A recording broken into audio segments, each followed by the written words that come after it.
Hello everyone. I know many of you use these videos to fall asleep, so before you drift off, I'd love it if you could leave a comment letting me know where you're listening from around the world. Also, don't forget to like and subscribe if you're enjoying this video. Story 1.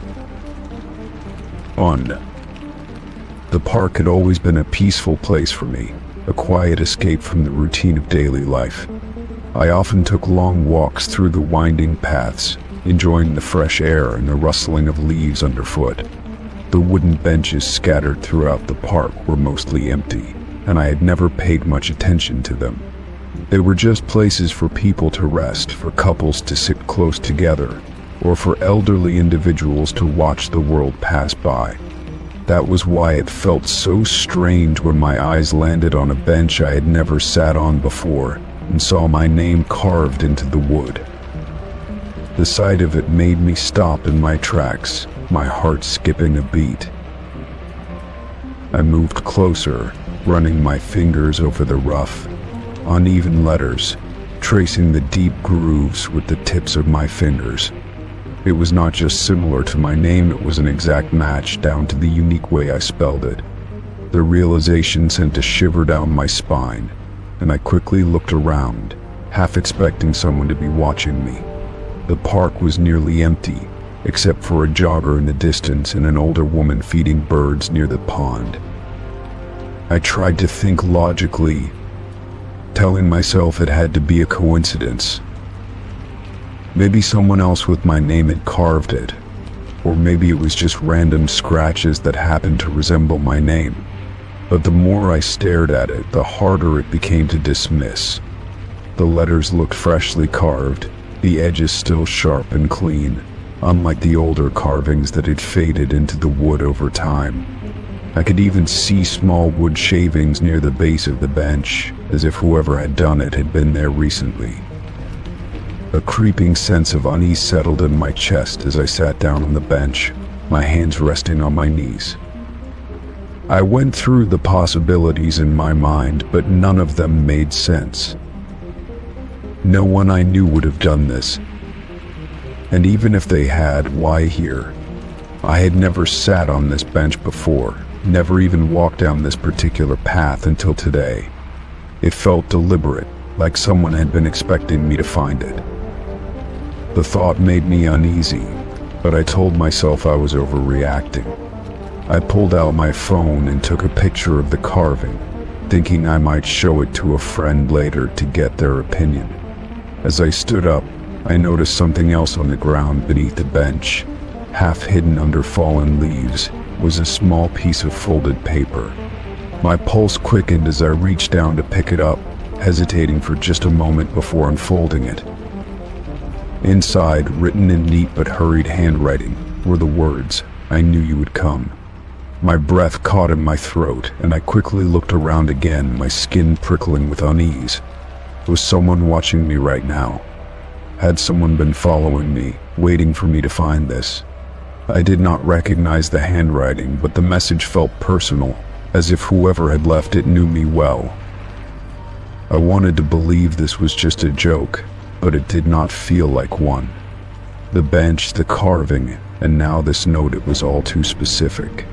My mind raced as I tried to think of anyone from my past who might have done this, but I came up with nothing. I folded the note back up and shoved it into my pocket, my hands slightly unsteady.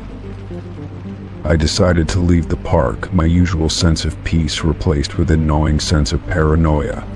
As I walked, I glanced over my shoulder more than once, half expecting to see someone following me. No one was there, but that did not make me feel any better. I reached the parking lot and got into my car, locking the doors as soon as I sat down.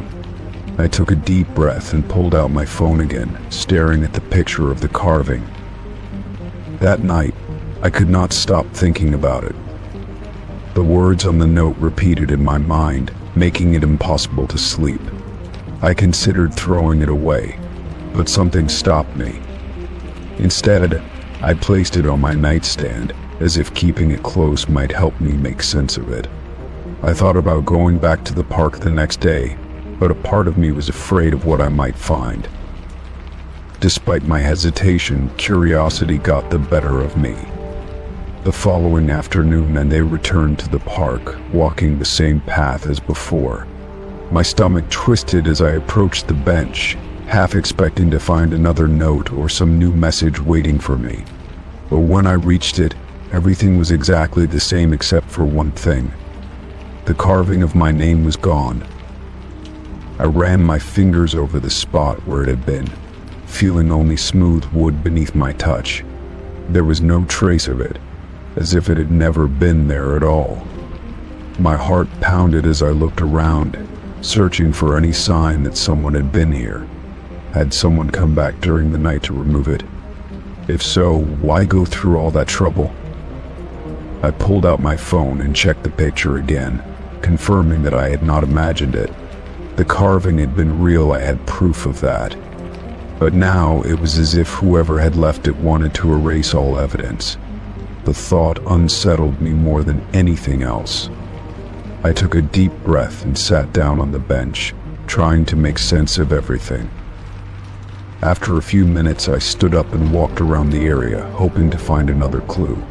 I checked under the bench, in the nearby bushes, even along the pathway leading away from it.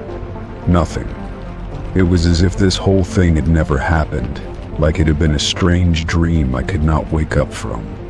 But the note in my pocket was real, the picture on my phone was real, and the feeling in my gut told me this was far from over. As I walked back to my car, I decided not to tell anyone about this. It sounded too unbelievable, too strange to explain.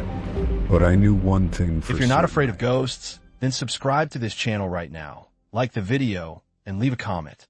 But if you're scared, let us know in the comments. It was real, and the feeling in my gut told me this was far from over. As I walked back to my car, I decided not to tell anyone about this.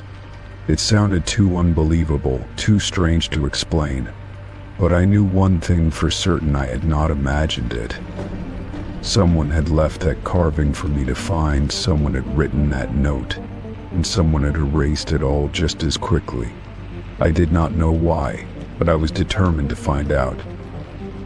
I continued going to the park in the following days, watching and waiting, hoping for some kind of answer. But nothing else appeared. No new carvings, no more notes, no signs that anyone had been expecting me. The days turned into weeks, and eventually I started to convince myself that maybe it had been a coincidence after all. Maybe someone had carved my name for their own reasons, and maybe the note had been meant for someone else. Time passed, and the memory of that day slowly faded into the background of my mind. I stopped visiting the park as often, and life returned to normal. But every now and then I would think about that bench and the strange feeling that had settled in my chest when I saw my name carved into it. I never did find out who had left it there or why they had erased it. Even now, when I close my eyes, I can still see the deep grooves of my name in the wood. I can still feel the rough edges beneath my fingertips. And sometimes, late at night when the world is quiet, I wonder if I should have kept looking for answers. Because somewhere out there, someone knew I would come. And whoever they were, they had been waiting. Story 2. I had not thought about my childhood home in years. Life had moved on, and so had I. One evening, while absent-mindedly scrolling through real estate listings, I came across a familiar address. The house where I had grown up was up for sale. Curiosity took over, and I clicked on the listing, eager to see how much had changed since I had last been there. The first few photos showed the exterior, and it looked almost exactly as I remembered. The porch still had the same wooden railing, though it appeared more worn down. The front yard had been better maintained than when I lived there, with neatly trimmed grass and new flower beds. Moving through the pictures, I recognized the living room, the kitchen, and the hallway that led to my old bedroom. A strange feeling settled in my stomach as I clicked through each one. As I continued, I noticed that the house still had the same layout. Some of the furniture was different, but much of it was eerily similar to what had been there before. Then I reached the photos of the bedrooms. My childhood bedroom had been painted a different color, but the shape of the room was unmistakable. The bed was positioned exactly where mine used to be. I stared at the picture, trying to shake the strange sense of familiarity. Then, I clicked to the next image, and my breath caught in my throat. The photo showed a bedroom, but it was not just any bedroom. It was my current bedroom, the one in my apartment miles away from my childhood home. My bed was there, with the same blanket I had used the night before. The lamp on the nightstand was turned on, casting a soft glow across the room. The most unsettling part was the figure in the bed. It was me. I could see myself lying under the covers, fast asleep. The way my hair was spread across the pillow, the position of my arms, it was all exactly as I had been that morning. My heart pounded as I stared at the screen. There was no way this was possible. I had never taken a photo like this, and certainly not inside my childhood home. My hands trembled as I checked the listing details again. The house was still in the same city where I had grown up, and according to the posting, it had been listed only a few days ago. I grabbed my phone and called the real estate agency. A woman answered, her voice polite but businesslike. I asked about the listing, pretending to be a potential buyer. She confirmed that the house was available and that viewings could be scheduled by appointment. I hesitated before asking about the photos. "Do you know who took them?" I asked, trying to keep my voice steady. There was a brief pause before she responded. The homeowner provided them. I believe they had a professional photographer take some, but a few were taken personally. I felt a cold chill run through me. Someone had taken that picture, but how? My current apartment was far from my childhood home. There was no logical way for that photo to exist in this listing. I decided I had to see the house for myself. I scheduled a viewing for the next afternoon. The idea of returning to that house after so many years unsettled me, but I needed answers. That night, I barely slept. Every time I closed my eyes, I saw that image of myself sleeping, captured in a place I had never been. The next day, I arrived at the house, my stomach twisting with unease. The exterior looked the same as in the photos, and for a brief moment, I felt like a child again, standing in the driveway. I took a deep breath and knocked on the door. The real estate agent greeted me and welcomed me inside. As I stepped through the threshold, a wave of memories washed over me. I walked through the house, recognizing the familiar layout. The furniture was different, but there were small details that remained the same. The scuff marks on the baseboards, the slight creak in the floorboards near the kitchen, everything was eerily similar. The agent spoke about the house's features, but I barely listened. My mind was focused on one thing, the bedroom. When we reached the hallway, I hesitated before stepping inside. The room looked exactly like it had in the listing photos. The walls were a new color, but the space itself felt unchanged. My eyes scanned every corner, searching for some explanation. Then I noticed something that made my breath hitch. The nightstand had a lamp identical to mine. The bed had the same sheets, the same pillows. It was a perfect replica of my current bedroom. I stepped closer, my hands shaking. That was when I saw it. On the bedside table sat an alarm clock, its numbers glowing faintly. It displayed the exact time and date, down to the second. It was identical to mine at home. I reached out and touched it, half expecting it to vanish, but it was real. The agent, noticing my expression, asked if I was all right. I forced a nod, though my heart was racing. I needed to leave. I mumbled an excuse and quickly made my way out of the house. Once I was back in my car, I sat in silence, my thoughts spinning. I checked the listing again, but the photo of me sleeping was gone. The rest of the images remained, but that one had disappeared. I refreshed the page, but it did not return.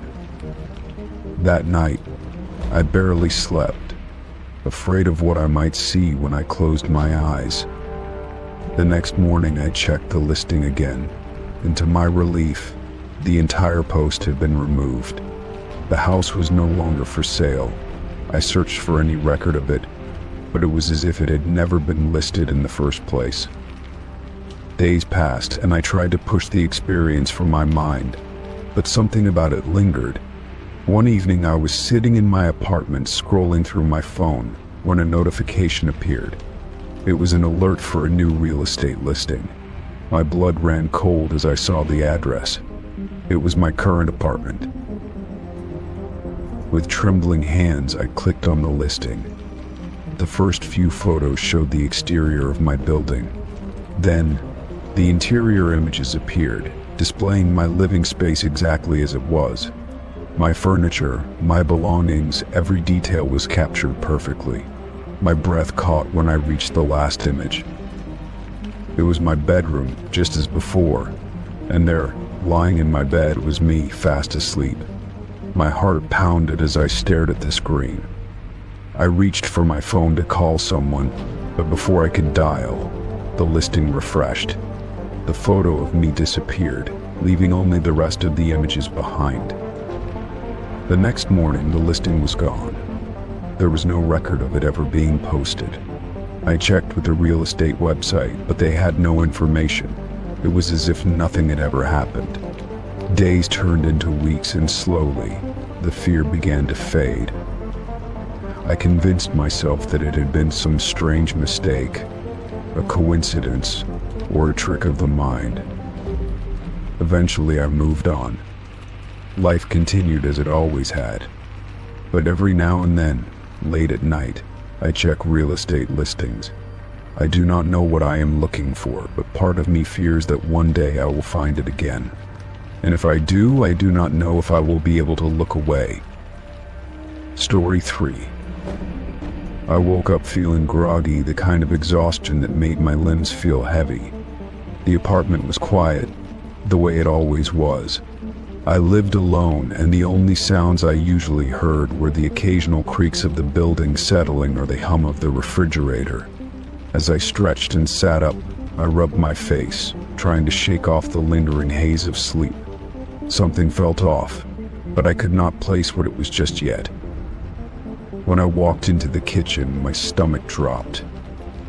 The fridge door was wide open, its pale light casting an eerie glow in the dim room. Cold air seeped out, and I could already see condensation forming on the milk carton and other items inside.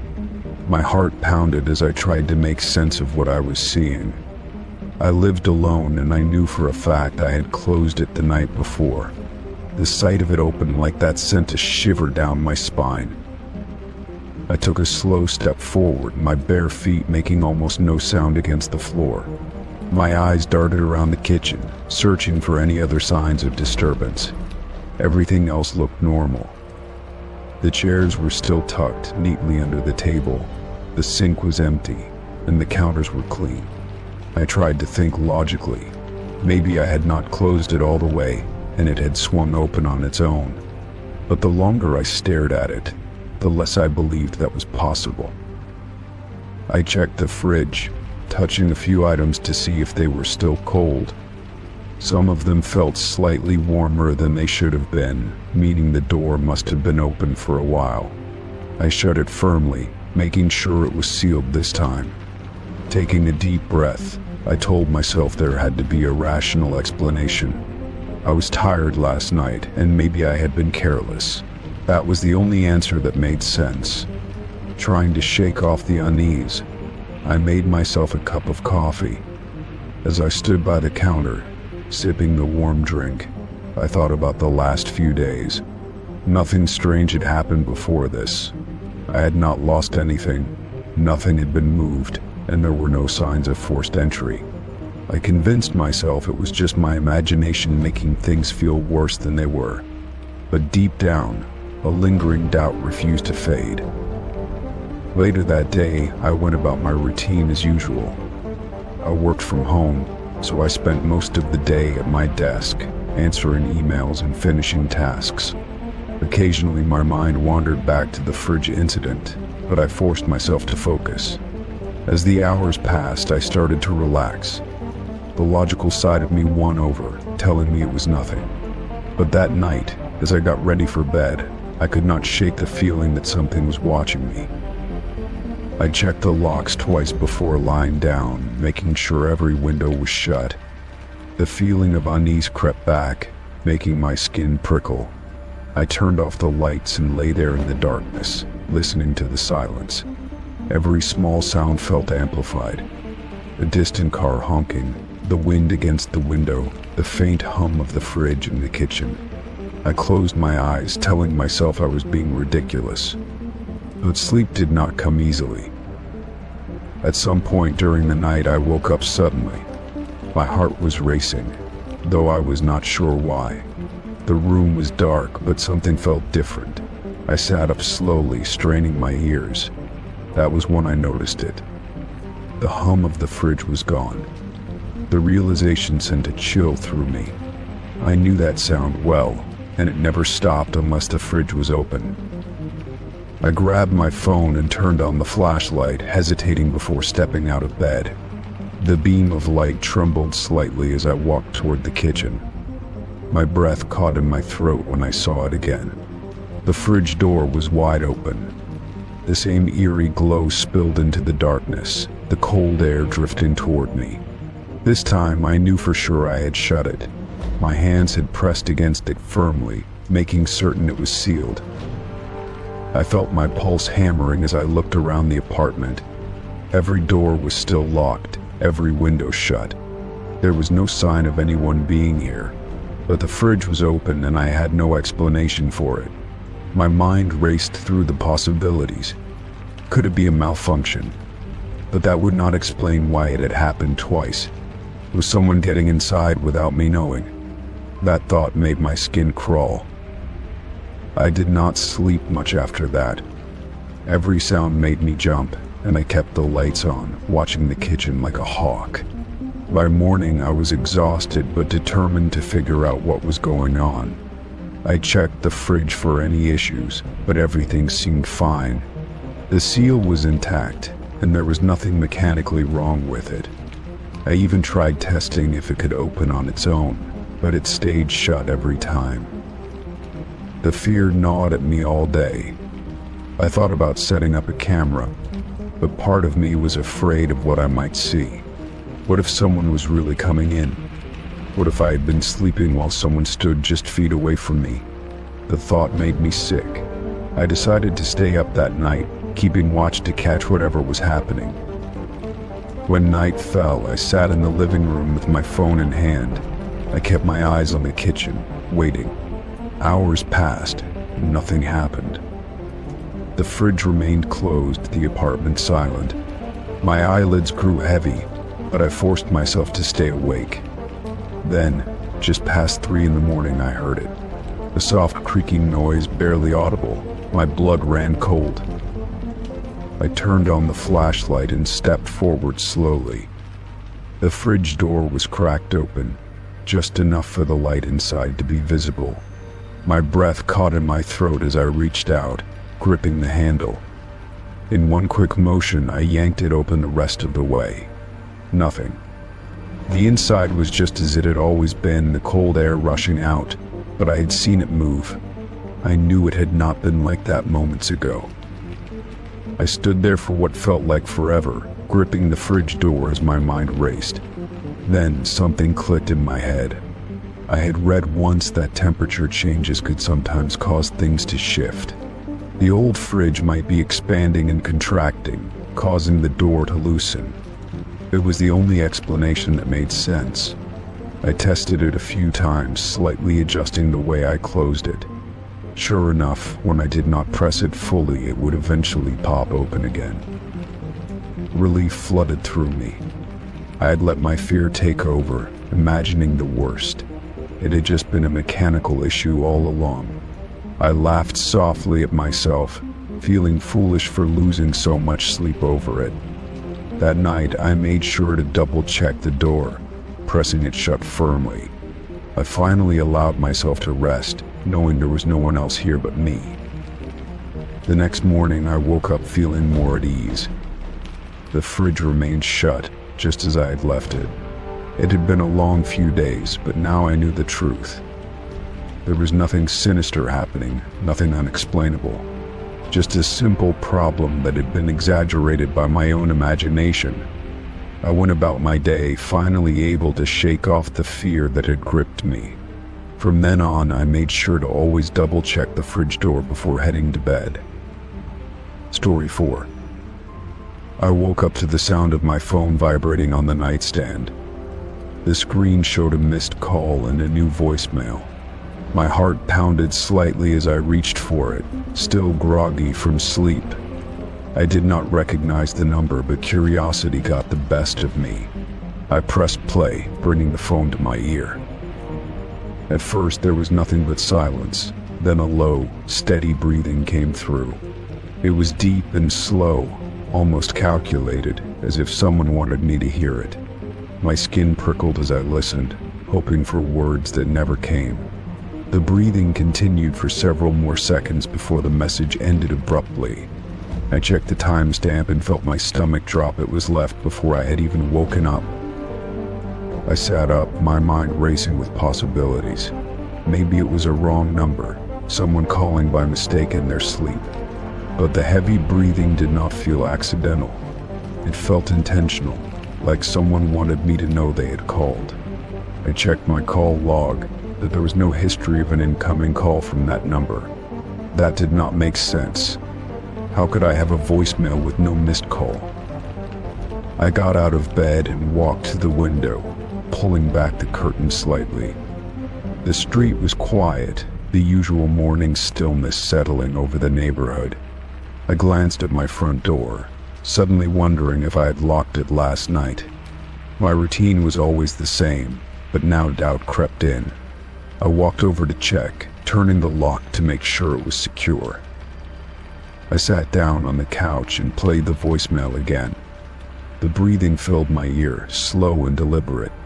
It was not panicked or out of breath. It was controlled. I could almost picture someone standing somewhere, phone pressed to their lips, just breathing into the receiver. The thought made my stomach churn. I deleted the message and put my phone down, trying to shake the unease settling in my chest. The day moved forward, but I could not get the voicemail out of my head. Every time I checked my phone, I expected to see another missed call. I told myself it was just some prank or a wrong number. But as the evening approached, the nagging feeling in my gut grew stronger. I locked all my doors and windows before it even got dark, something I normally only did before bed. When night came, I hesitated before going to sleep. I kept my phone on the nightstand, making sure the volume was up.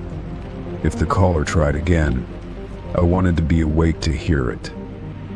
Hours passed in silence, and eventually, exhaustion took over. I fell asleep with the phone clutched in my hand. Sometime in the middle of the night, I woke up to the vibration of my phone. My heart pounded as I checked the screen. No call, no new voicemail, but the feeling of being watched was overwhelming. I lay still, listening to the quiet around me.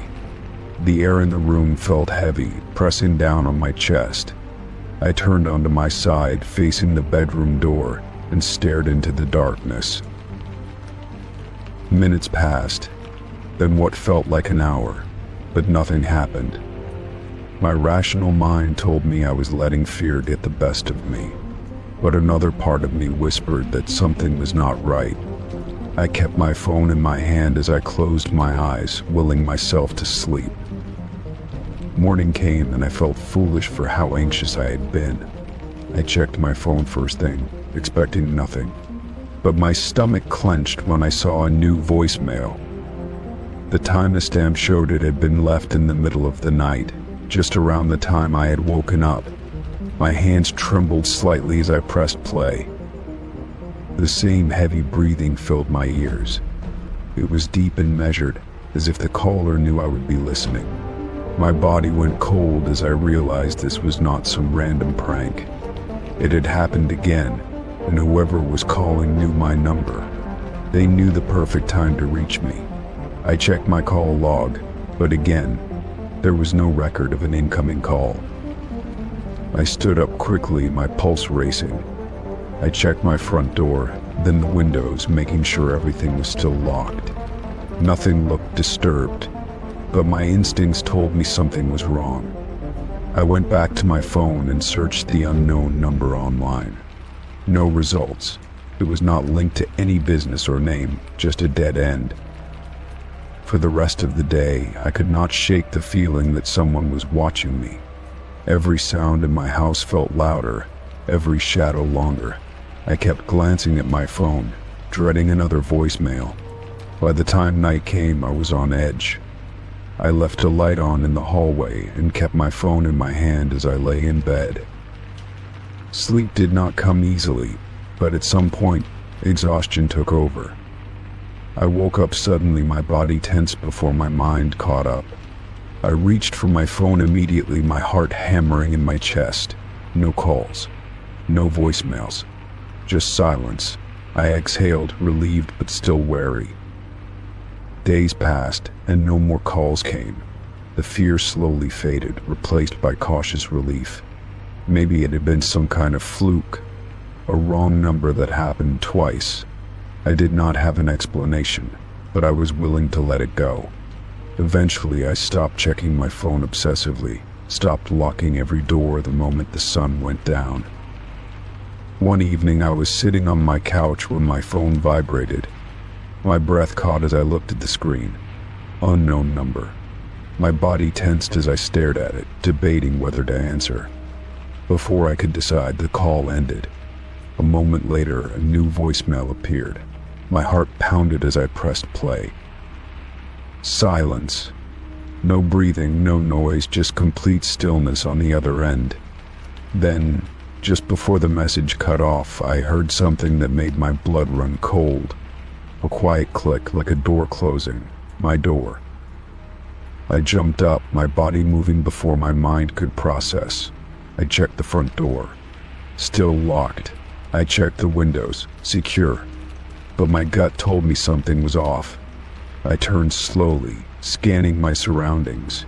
Nothing looked out of place, but the feeling of being watched was overwhelming. I grabbed my keys and walked out the front door, locking it behind me. I got into my car and drove without a destination in mind. I needed to be anywhere but there. My hands trembled as I gripped the wheel, my mind racing with possibilities. Someone had been near my house. Maybe they had even been inside. I drove until the fear settled into something manageable. Then I made a decision. I was not going back to that house. Not tonight. Maybe not ever.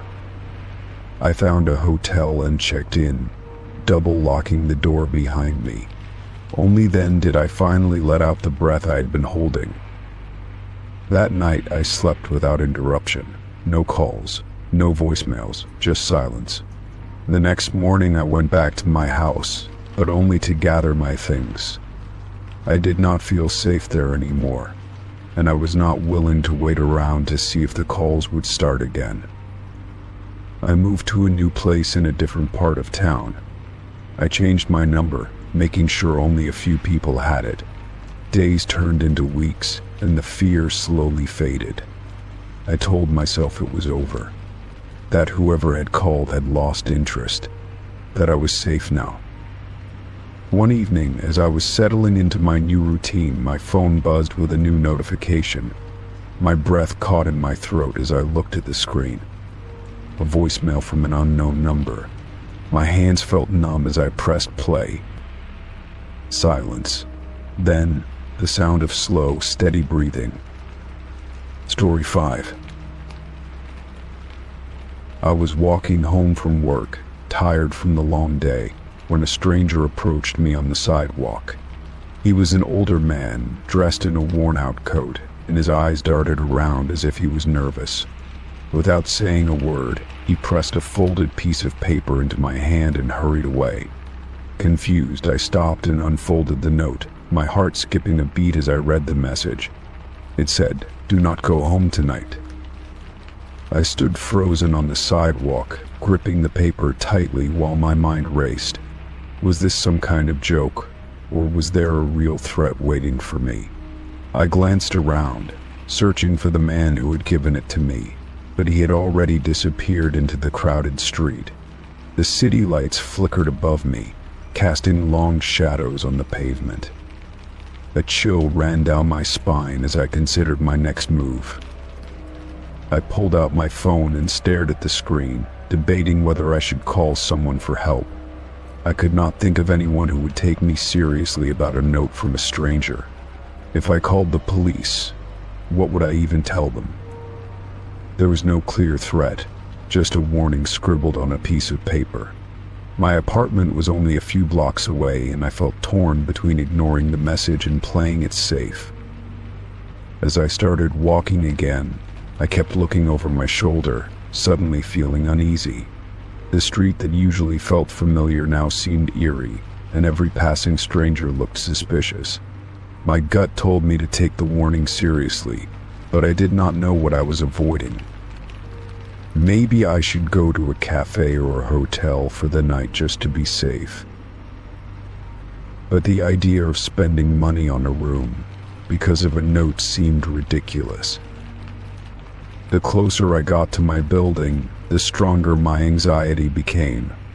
My hands felt clammy, and my heartbeat quickened as I stared up at the dark windows of my apartment. The hallway leading to my unit was empty, but my instinct screamed at me not to go inside. I hesitated at the entrance, my fingers tightening around my keys as I tried to decide. If I ignored the warning and something happened, I would regret it forever. I turned away from the door and stepped back onto the street, my heart pounding with uncertainty. There was a diner a few blocks away that stayed open late, so I decided to go there and think things through. As I walked, I kept checking my surroundings, half expecting someone to follow me. The city felt different tonight, like something was just out of sight, watching and waiting. At the diner, I ordered a coffee and sat near the window, keeping an eye on the street outside. The note was still in my hand, and I read it over and over, trying to make sense of it. The stranger had seemed afraid, like he knew something I did not. I wondered if he had mistaken me for someone else, or if I had been specifically chosen for this warning. The thought made me feel exposed, as if I was being targeted for a reason I did not understand. As the hours passed, the diner emptied out, leaving only a few late-night customers. I checked the time and realized it was past midnight, and I felt a little silly for avoiding my own home. Maybe it had all been a prank, and I had fallen for it. But just as I was about to leave, a breaking news alert flashed across the television mounted on the wall. My stomach dropped as I read the headline. There had been a violent break-in at an apartment complex, and the address listed was mine. The reporter on the screen described how a resident had come home late and was attacked by an intruder who had been waiting inside. The victim had managed to escape but was badly injured, and the suspect was still on the loose. My hands trembled as I realized how close I had come to walking into that situation. The note had been real. Someone had known that danger was waiting for me at home, and they had warned me just in time. I felt a mix of relief and fear, knowing that I had narrowly avoided something terrible. My mind replayed the image of the stranger who had given me the message, his anxious expression now making perfect sense. He had saved me, but I had no idea who he was or how he had known what was going to happen. I stayed at the diner for a while longer, trying to calm down and figure out my next move. There was no way I was going home tonight, not until I knew it was safe. I decided to call the police and let them know that I lived in the building that had been attacked. Maybe they could tell me more about what had happened and whether it was safe to return. I had never been more grateful for a warning in my life. After speaking with the authorities, I checked into a small hotel nearby, unwilling to take any more risks. As I lay in bed staring at the ceiling, I kept thinking about the stranger who had saved me. How had he known? Was he watching out for me, or had he simply overheard something and decided to act? I knew I would probably never get the answers, but I would never forget what had happened. The next day, I went back to my apartment, cautious as I stepped inside. The place felt different, as if the air itself had changed after what had almost happened. The police had already been through the scene and everything seemed normal again, but I knew I would never look at my home the same way. The feeling of safety I once had was gone, replaced by the knowledge that danger could come without warning. From that night on, I never ignored my instincts again. I changed the locks, installed security cameras, and became more aware of my surroundings. The experience had shaken me, but it had also opened my eyes to how quickly life could change. Most of all, I never forgot the stranger who had handed me that note. I never saw him again, but I owed him my life, and for that, I would always be grateful. Story 6. The party was in full swing, with music pulsing through the air and laughter echoing around the room. People moved in clusters, drinks in hand, conversations overlapping as the energy of the night built up. I had never been one to seek out big gatherings, but a friend had insisted I come, saying it would be good for me to get out for a change. After a while, I started to relax, enjoying the casual conversations and the warm atmosphere of the house. It was the kind of place where the lights were dim, and every surface seemed to reflect the golden glow of the lamps. At one point, I pulled out my phone to take a picture. The living room had a massive mirror covering most of one wall, reflecting the party back at itself. It was the perfect spot for a group photo, capturing both the people and the energy of the night. I held up my phone, angling it just right, and snapped a picture without thinking much about it. When I glanced at the screen to check the photo, my stomach twisted. The people in the background were all there, their reflections visible in the mirror, laughing, holding drinks, caught mid-movement. But I was missing. I had been standing right in front of the mirror, phone raised, fully expecting to see myself in the image. Instead, there was just an empty space where I should have been. It was as if I had not been standing there at all. I stared at the picture, my breath catching in my throat. My hands felt suddenly cold, my fingers tightening around my phone. I turned to face the mirror directly, lifting my free hand in front of me, and watched as my reflection moved along with me. I was there. I was real. Yet in the picture I was gone. I quickly took another one, this time keeping my eyes locked on the mirror as I pressed the button. When I checked the second photo, the result was the same. I felt a chill spread through me, my heart pounding against my ribs. My first thought was that it had to be some kind of glitch, maybe a problem with the lighting or the angle. I tried again, shifting slightly, but each time I checked, the mirror showed nothing where I should have been. I wanted to believe it was just a trick of the camera, but I knew that was not possible. The people around me were reflected perfectly, only I was missing. A heavy sense of unease settled over me as I locked my phone and slipped it into my pocket.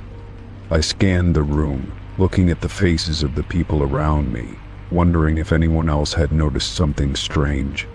They all seemed normal, caught up in their conversations, unaware of the unsettling thing that had just happened. I swallowed hard, trying to steady my breathing. I needed to test this in a different way. Moving toward the mirror, I stood directly in front of it, placing my hands on the cool glass. My reflection stared back at me, eyes wide with unease. I took another picture, this time holding the phone right in front of my face, making sure I could see myself in the mirror as I pressed the button. The moment I checked the photo, my skin prickled with dread. The mirror still showed an empty space where I should have been. My stomach tightened, and I stepped back, my mind racing for an explanation. I felt normal. I could see myself. I was still here. So why did the mirror refuse to show me in the photos? The thought sent a shiver through me, an unfamiliar fear creeping into my bones. I considered telling someone, but how would I even explain it? Would they believe me? I imagined showing the picture to a friend, waiting for them to laugh and tell me it was just a trick of the light. But I knew it was not. I could not explain it, but I knew something was wrong. I spent the rest of the party feeling disconnected, my mind drifting back to the pictures again and again. I no longer felt like I belonged there, like I was truly a part of the crowd. It was an irrational thought, but I could not shake the feeling that something had shifted, that I was somehow out of sync with the world around me. Eventually, I left the party without saying much to anyone. The air outside was cold, but I barely felt it. As I walked home, my mind kept replaying the images on my phone, the empty space where I should have been. When I finally reached my apartment, I locked the door behind me and leaned against it, my heart still pounding. I sat on the edge of my bed, staring at my phone, trying to make sense of everything. I told myself I was overreacting, that it was just a strange coincidence, but I could not bring myself to delete the pictures. Instead, I scrolled through my older photos, ones taken days, weeks, even months ago. Each time I checked a picture that had been taken in front of a mirror, I was always there, just like I should have been. This had never happened before. I turned on my front-facing camera, looking at myself in real time. My reflection was there, just as it should be. But when I switched to the regular camera and pointed it at the mirror, something inside me tensed. Taking a deep breath, I pressed the button one more time. The picture appeared instantly. The room looked exactly the same, but I was missing. Again. My pulse pounded in my ears as I set the phone down, my hands trembling slightly. I could not explain it, but I knew that something was not right. Something had changed. And for the first time in my life, I felt like I was standing on the edge of something I did not understand. I closed my eyes, trying to shake the fear settling in my chest. Maybe it would pass. Maybe I was just imagining things. But deep down, I had a feeling this was not the last time I would see myself disappear. Story 7. It was a normal afternoon when I got the notification. My phone vibrated on my desk, and I glanced down to see an alert from my security camera app. Motion detected in living room. My stomach tightened as I stared at the screen. I was at work, miles away from home. There should not have been any movement inside my house. For a moment, I told myself it had to be a mistake. Maybe it was a glitch, or the camera had picked up some light shifting through the blinds. But then, another notification followed, motion detected in hallway. My hands felt cold as I opened the live feed. The screen loaded slowly, my heart pounding with every passing second. The image came into focus, and I saw my empty living room. The furniture was undisturbed, the front door was shut, and nothing seemed out of place. I exhaled, trying to calm my nerves. Maybe it was just a technical error. I checked the recorded footage from a few moments ago, expecting to see nothing, but as the video played, my breath caught in my throat. There was movement. A shadow passed across the far end of the room, near the hallway entrance. It was quick, barely a blur, but it was there. I played it again, pausing at the exact moment the shadow appeared. It was tall and vaguely human-shaped, but I could not make out any details. I felt my pulse in my ears as I checked the next recording. The hallway camera had picked something up too. This time, the movement was clearer. A figure stepped into view for just a split second before disappearing out of frame. It did not run or walk normally, it almost glided. My first instinct was to call the police, but I hesitated. What would I tell them? that my security camera caught a shadowy shape moving through my house. I needed to be sure. I switched to the bedroom camera feed, my fingers shaking. The screen loaded,